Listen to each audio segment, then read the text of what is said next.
Okay, I'm not an expert on animal tracking or animal footprints, paw prints, but that's big, and that doesn't look like a dog. If any of y'all are experts on it, you can see the tripod legs for size reference. But if any of y'all are experts on that and can tell me what kind of paw print that is, it looks fresh too, which kind of makes me a little nervous. Just saying. I am right on the edge of the Eagle Cap Wilderness, so there are definitely some critters out here. But that looks like a big animal, whatever that is. It's probably nothing. It's probably a raccoon or something.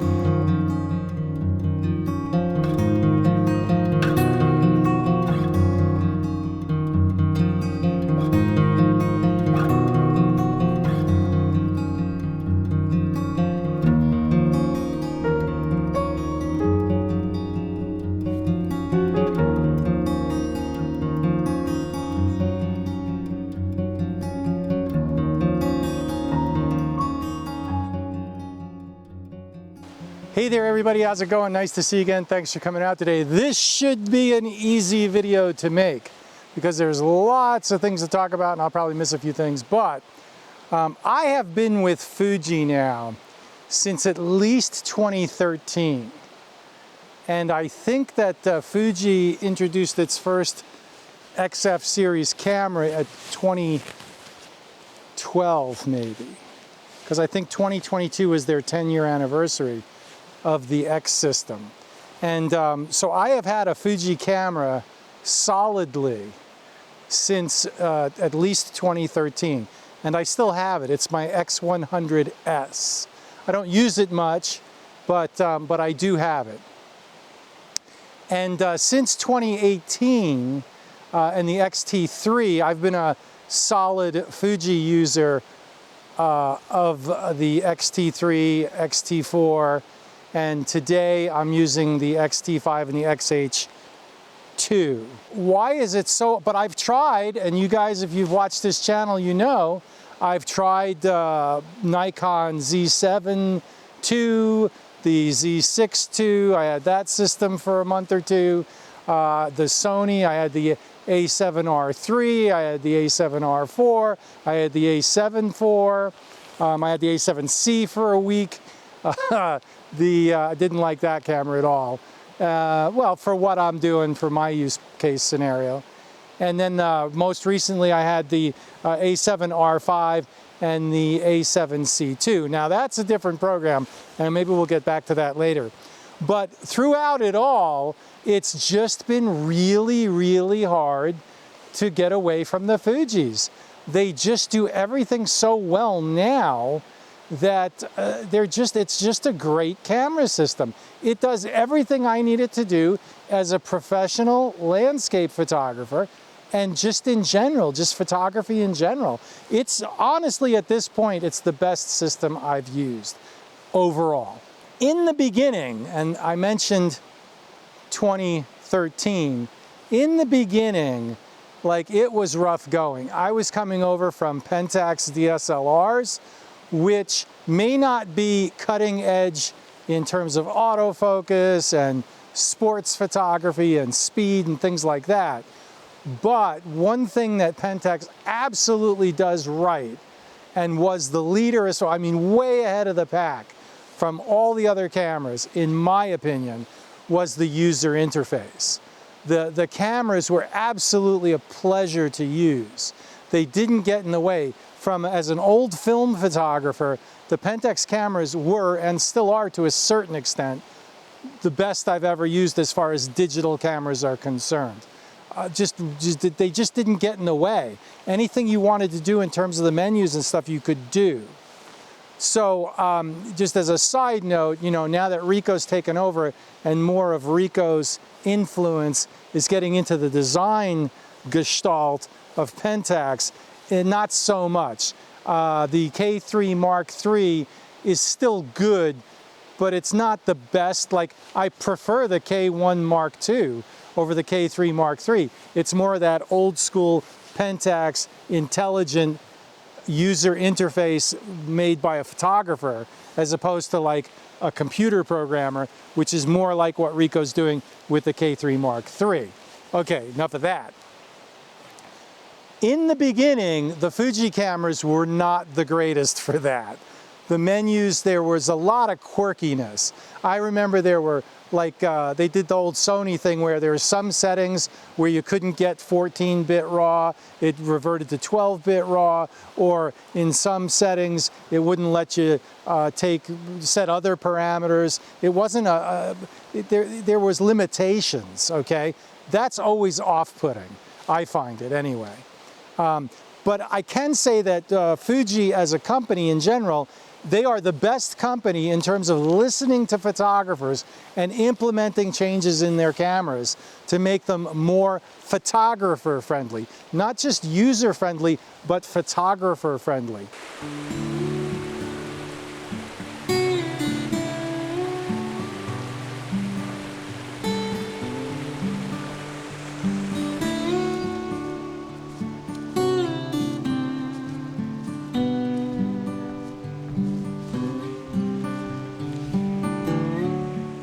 The Kaizen thing, like, yeah, I get that, but it's kind of hit and miss, honestly, at this point. Every once in a while, Fuji will upgrade the firmware for like the X Pro 1, I mean, even today, and that's way cool, and it's really nice that they do that. But as an example, the X100S never got a firmware upgrade. Once the X100, whatever it was, the F or the, whatever the next model was after the X100S, that was it, the X100S was done. So, you know, it's hit and miss a little bit. Maybe I just find it stands out to me because I was kind of looking for a firmware upgrade for my X100S years ago. It never happened, but that's okay. So it is hit and miss. The higher level cameras like the XT5, the X Pro series, the XT series, the XH series, I'm sure that they will have firmware upgrades for a long time to come. But that's another thing. So where the Kaizen does work is, for example, the autofocus on the XH2, the XT5, and the XH2S. Today, right now, in February, middle of February 2024, the autofocus in these Fuji cameras is outstanding. To the point where, when I was goofing around last month with the Sonys, which are supposed to have the best autofocus ever, I noticed that, like, I was just testing the cameras and I was taking some low light photographs of my cats in my house. And the Fujis were much quicker to catch the eyeball and get stuck there. And the Sonys couldn't do it. And I was like, ooh, this is supposed to be the best. Well, my Fuji cameras have no problem with this. The Sony cameras aren't doing it. So, you know, now there aren't a lot of pro low light cat photographers, I get that, but maybe you could extrapolate that into some kind of pro photography. I don't know, maybe you can, maybe you can't, whatever. But the point is maybe Sony's not the best, right? I mean, Sony's supposed to have all this AI, whatever, and that's fine, and I'm sure it's very good, but, you know, everybody just kind of assumes it's the best. Well, in that one example, I can tell you my Fujis were better. Are they better in other areas? I don't know. The Sonys didn't stick around long enough for me to know. Because the Fujis are just so darn good. They just really are. For the money and for the price and for the image quality, you know, I'm sure that the 60, okay, so having said all that, now that I've put the Sonys down, let me put the Sonys up. I could very easily shoot with the A7R5. That's a gorgeous camera. The interface is much improved. Sony really deserves a lot of credit for what they've done in that camera. The A7C II, same thing, really nice camera for what it is for the niche that it's in, right?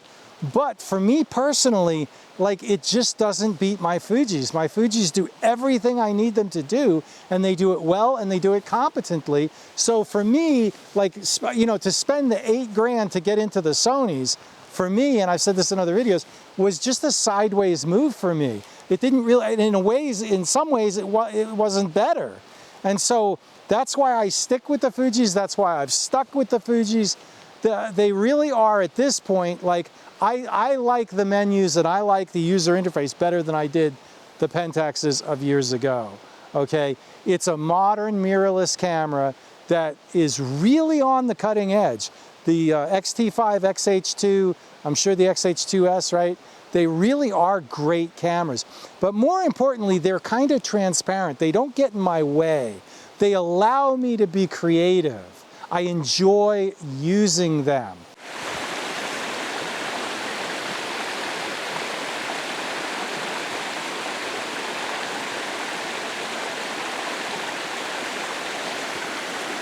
You have to talk about the lenses. I love the lens selection.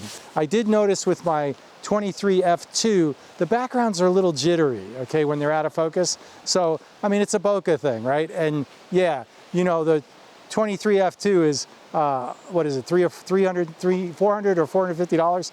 And it's small and compact and lightweight. So that's kind of the trade-off. It's not a bokeh monster like the 23-1.4. But that's the thing with the Fuji lens system. You have this fantastic choice, and none of the lenses are really outlandishly expensive, right? I mean, when you get into the exotic, super wide 8-16, you know, whatever it is, the 2.8, I think that gets a little up there. And there was the 150 to 500 or something, or 550, the super telephoto, that gets a little up there. But none of the lenses are crazy expensive. An expensive lens in Fuji is like the 23-1.4, and it's what, 800 bucks? I mean, it's still affordable. I mean, it's expensive, but it's affordable. And it's a fantastic lens is the thing. A real great example of where the value for money is with Fuji is the 70-300. That is a 100 to 450 millimeter full frame equivalent. So it competes with the Nikon 100 to 400 that Thomas Heaton's always banging on about. They're $2,500 lenses. They weigh 3 pounds. The 70-300 Fuji lens is about $700 bucks, 800 bucks. I think it's $700, $699. It might be $799 on sale, $699. And I would put that lens up against any of the 100 to 400, you know, Nikon or Sony or Canon, 100 to 400s, and it only weighs like a pound, I think. So it's a third the weight and a third the cost, and it gives you image quality and images equal to. I mean, that's a no-brainer. That's value for money there. So I love that lens. That's one of my favorite lenses. I just recently started using the 16-80, which is a 24-120 equivalent. That you can get in a kit lens on sale for like $400 or $500 with a camera. That's a fantastic lens. And again, just like the 10-24 f4 WR, if you get a good copy, it seems to be totally compatible with the 40 megapixel Fuji sensors. It's sharp enough. I'm happy with it. So, and then it comes down to print quality. Like I just made some 16x20s and I'm totally thrilled with the quality of the prints. The caveat there was I would definitely recommend DxO Photo Lab or DxO Pure Raw if you're using an Adobe product. And so, yeah, to do your raw conversions and to make sure you're getting everything you can out of your Fuji files. You know, you really don't need a full frame if you got a 40 megapixel Fuji. I mean, it comes down to that. So another thing about the Fujis is that you know, you can get pro level, flagship level cameras that are half the price of the competitions, like one step down from pro level camera. A Nikon Z9 is what, $6 grand, $5,900, something like that. The Sony A1 is like $6,500, maybe on sale for $6,000. I don't know. I don't price that, but I know generally where those prices are. You can get a Fuji XH2 and an XH2S and have both of them for the price of a Nikon Z8, maybe a couple hundred more, right? So I'm very, very, very pleased with my XH2 and my X-T5 is my stills camera, my XH2 is my backup, etc., and my lens selection, the 10-24, the 18, the 16-80, and the 70-300. And then I've got the Fujicrons, the small 16, 23, 35, and 50. It's kind of my EDC's walk around. I use that with my X-T3 or my X-T5. Having said all that, Now that I've gotten used to the XH2 and the XT5, there's two things I would change.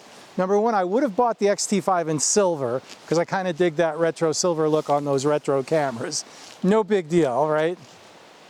However, I don't think I would have bought the XT5 again, okay? I would have bought an XH2 and an XH2S and had run both of those, because they would have been the same user interface, and I really like the XH2 interface.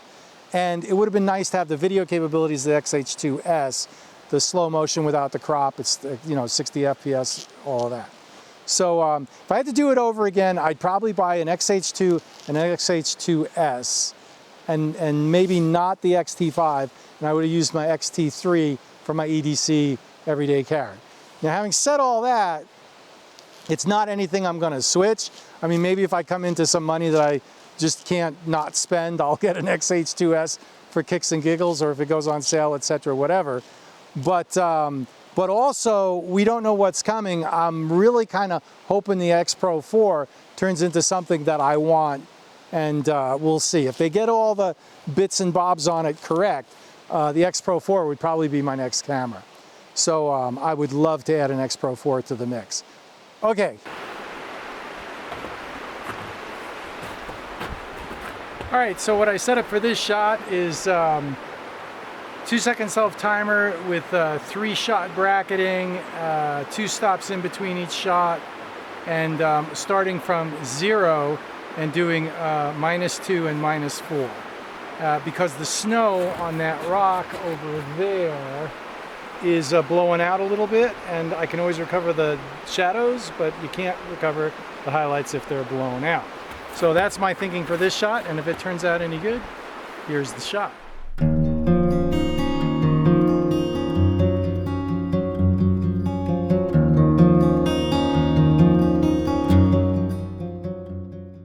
As always, thanks for watching. Like, subscribe, hit the bell for notifications, and really subscribe.